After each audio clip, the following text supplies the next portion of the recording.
Let's say this is Piquette's world.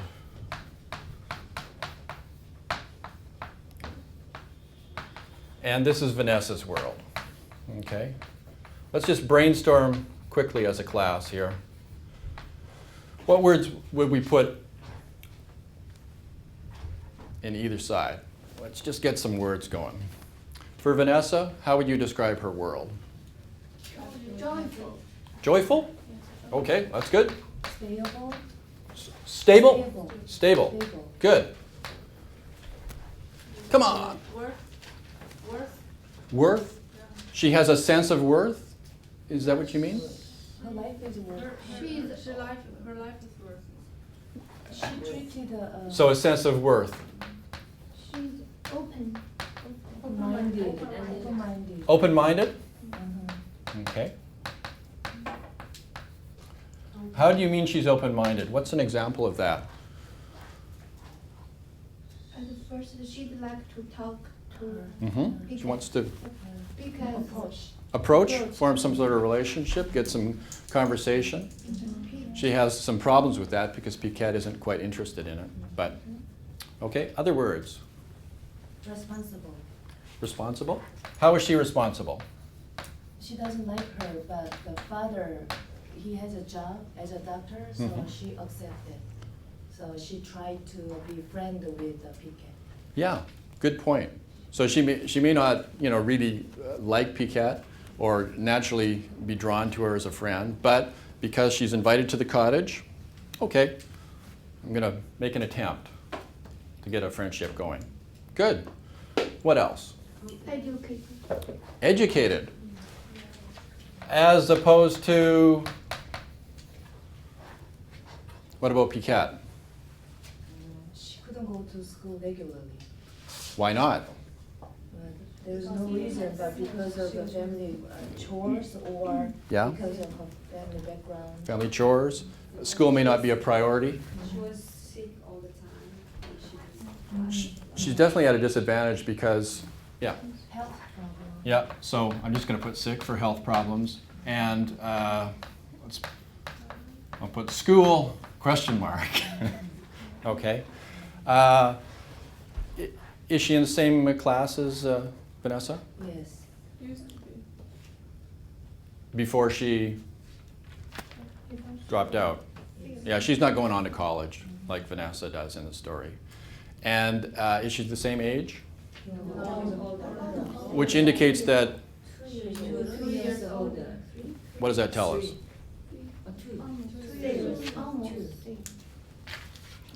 So what has happened to her in her school life? She feels Yeah, she failed.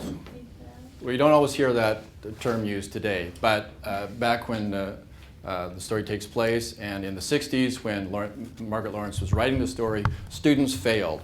And then they had to repeat the grade, and if they failed again, then so you get older students in the class, and everyone would know, oh, well, that's the student that failed, right?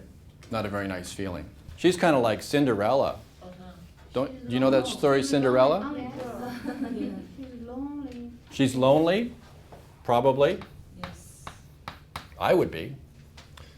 And she's virtually a slave to her male family members.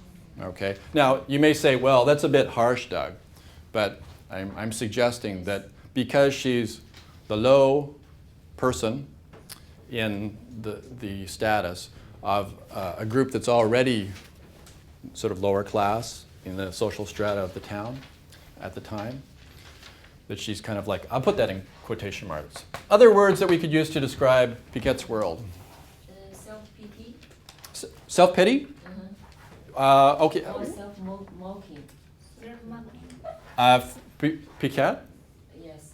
Okay. What's the evidence for that? Yes. She talks in a self-pity tone. Okay. Can you just an example or? Yeah, I just read, but I cannot. I'm not disagreeing with you. I think it's a great point, but we're always looking to like quote something from the text or something the character says in the dialogue? Can you find anything? Expression. Or is it more just like the tone of her comments? Like she speaks cynically. Cynical. Cynical? Yeah, cynically, and then like a sarcastic. Even though when Vanessa tries to make a friend, but she speaks very violent language. Okay, can you give us an example? Broken English. She uses some cursing words.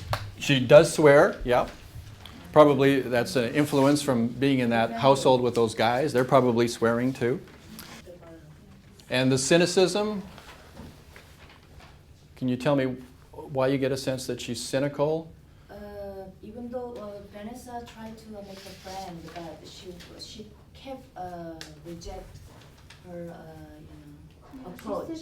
Yeah. We had that great word yesterday, Emmeline suggested, aloof. Aloof. Yeah. Which I think is a great word for PCAT.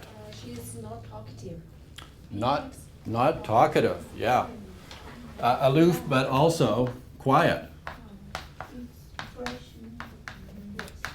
And this is actually very important for Paul, because I'm going to get you to do a little homework tonight on looking through the whole story in terms of voice, quiet, silence, how people talk, whether they talk quietly, whether they talk loudly.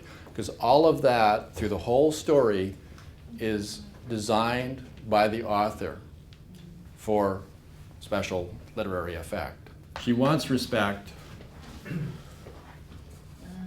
How is she going to get it? One thing she was thinking to marry. To marry. How does she describe the Alan or Alvin? He's handsome. Handsome? Oh, let's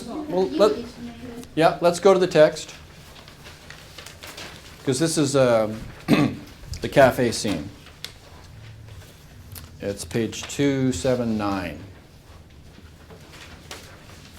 Just look at that section in the middle where she's giving Vanessa the news that she's going to get married.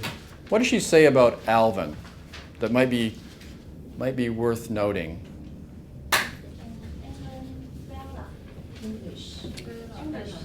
English. Yep. So he's English. He's not Métis. That, I think, will help her, just in terms of rising. What about his name?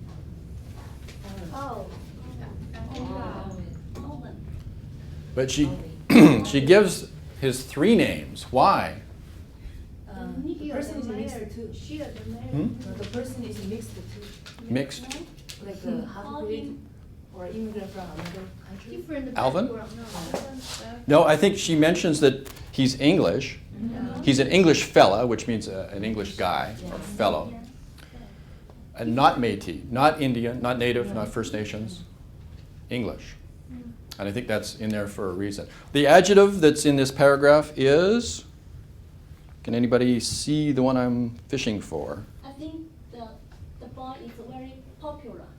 Popular. Oh, great idea. Yeah. So she wants that popularity that is associated with Al. But I'm going to come back to the 3 names. And the name,